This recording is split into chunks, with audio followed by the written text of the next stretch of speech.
안녕하십니까. 오늘 이 시간도 2018년 12월 20일 독도 해상에서 대한민국의 광개토 대양함과 일본의 순시선 초계기가 일촉즉발의 전쟁 상황까지 갈 뻔했던 망명 탈북 군인 어선, 이 사건의 후속편으로서 이 사건의 당사자인 탈북 군인 4명이 어떤 사람들이었고 또 북한에서 어떤 사건에 휘말렸으며 북한의 김정은 정권이 이들을 어떻게 처리했는지 그 마지막 내용을 상세하게 여러분께 오늘 말씀을 올리겠습니다. 그 당시에 문재인 정권이 일본 정부가 먼저 발견한 탈북 군인 어선을 북한 보위성으로부터 이들이 일본으로 가고 있다는 정보를 알았습니다. 그리고 나중에 급히 광개토대양함을 일본 영해로 구파해가지고 일본 순시선이 조사하고 있는 탈북 군인 어선을 가로채가지고 대한민국으로 끌고 왔습니다. 이들이 어떤 조사를 받고 어떤 식으로 북한에 보내졌는지 또 북한에 끌려가서 북한 정권이 이들을 어떻게 했는지 전혀 알려진 바가 없습니다. 평양 24시는 그 이후에 발생한 모든 내용을 총조사해가지고 오늘 여러분께 구체적인 이 상황을 말씀에 올리겠습니다. 2018년도에 북한에서 어떤 일이 발생했냐? 2가지 사건이 있었습니다. 첫 번째 사건은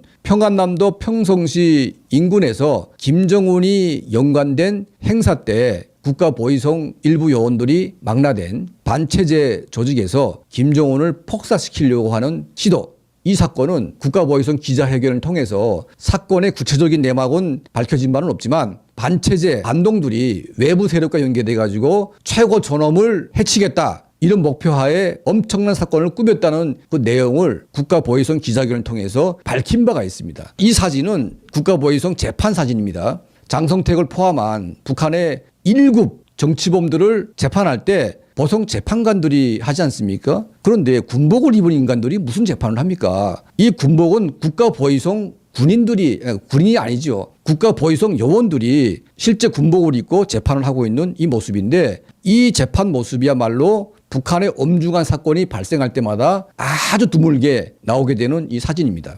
김정은을 평성시 인근에서 없애려고 하다가 안 돼가지고 나중에 김정은이 관심을 가지는 원산 갈마지구에서 그 갈마지구에 지금 명사십리 그 해변에다가 중국 관광객들을 불러 모기 위해서 그 해변 지금 그 리조트 건설을 하고 있습니다. 여기에 지금 수많은 군인들이 동원돼 가지고 밤낮으로 노동을 하고 있는데 여기에 불만을 느낀 반체제 군인들이 그곳에 김정은이 오게 되면 김정은을 제거하려고 마음을 먹었습니다. 그때 1호 행사가 열렸고 김정은을 제거하려고 했던 그 반체제 군인들이 이 사건이 발각이 되면서 일망타진됐고 그 가운데 4명의 핵심 군인들이 탈출에 성공을 했습니다. 거기 뭐 원산이라는 게 바닷가이기 때문에 여기서 이제 탈출을 했고 4명이 오던 와중에 1명은 이미 북한에서 부상을 당했거나 아니면 해상에서 무슨 일이 발생해 가지고 1명은 이미 죽었습니다. 그러니까 3명이 지금 탈북했는데 북한에서 최고 존엄, 최고 지도자를 살해하려고 했다. 이거는 정말 비상시국인 거죠. 그 해상 탈북을 결심하고 부상당한 동료를 배에 태우고 일본으로 향했지만 결국 한 사람의 군인은 배 안에서 사망을 합니다. 자, 그럼에도 불구하고 이들은 끝까지 이 동료를 놓치지 않고 망명을 하려고 시도했습니다. 그러면 이 군인들이 왜 대한민국으로 바로 오면 되는데 대한민국으로 오지 않고 저 멀리 독도까지 가려고 했냐.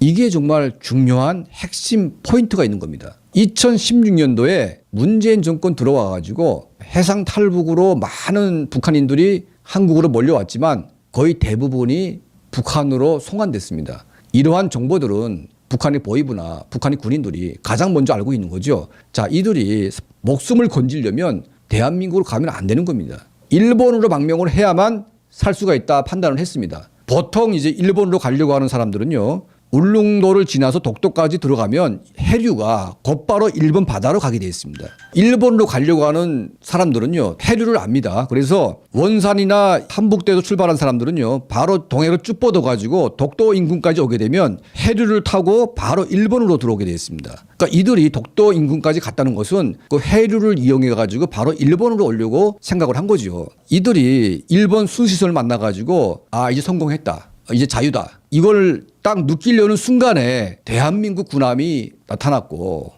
일본 척예기에다가 레이더까지 쏘면서 일본 순시선이 조사하고 있는 이 배를 강제로 갖다 뺏어왔습니다. 독도 인근까지 나와서 일본으로 가는 해류를 탔고 그 해류를 타고 일본 쪽으로 향하니까 바로 독도 인근을 순시하던 일본 순시선이 먼저 발견을 했습니다. 그리고 4명이 타고 있는 것을 확인을 했고 다시 일본 정부와 연계하는 과정 속에 광개토 대항함이 나타난 겁니다. 자, 그리고 나서 조용히 그냥 이 배는 우리가 가지겠다 이렇게 하면 되는데 광개토 대항에서 일본 척예기를 향해서 레이더를 쏜 겁니다. 레이더를 쏜다는 것은 공격하겠다 이런 것이고 만약 일본 척예기가 일본 해군에게 연락해가지고 이 사실을 전투화 시켰다면 한일 간의 해군 전투가 발발했고 이거는 끔찍한 사태를 초래할 뻔했습니다. 무엇 때문에 문재인 정권이 일본 척예기에다가 레이더까지 쏘면서 그 탈북 어선을 끌고 가려고 했냐. 지난 시간에 말씀했다시피 이 사건은 김정은에게 끔찍하게 잘 보이려고 했던 김정은이 강력하게 요구를 했기 때문에 이 요구에 굴복해서 문재인 정권이 일본과 싸움까지 벌이면서 탈북 군인들을 가져온 겁니다. 그리고 나서 문재인 정권이 이들은 분명 반체제 군인들이기 때문에 일본으로 가려고 했고 탈북 우사, 귀순 우사가 분명히 있는 거죠. 대한민국에 들어왔으니까 조사를 해보게 되면 이들은 분명히 귀순 우사를 밝혔을 겁니다. 100% 팩트입니다, 이거는. 자, 그럼에도 불구하고 귀순 우사를 묵살하고 3일 만에 북송을 했습니다.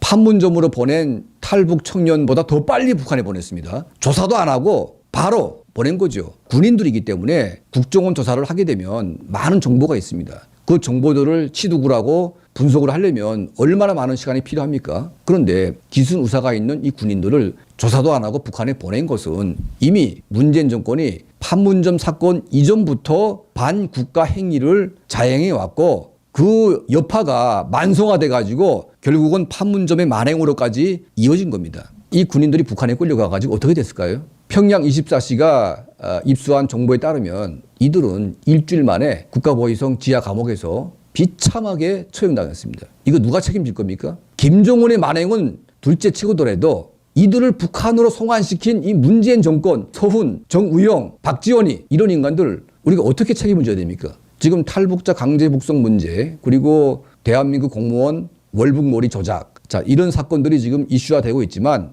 평양 24시가 주목하고 있는 가장 중요한 사건은 바로 이 사건입니다. 이 사건이야말로 윤석열 정부가 가장 엄중하게 처리해야 될 이 사건이고 우리 평양 24시도 이 사건이야말로 나중에 우리가 끝까지 투쟁을 해가지고 사건의 진실을 여러분께 밝히겠습니다.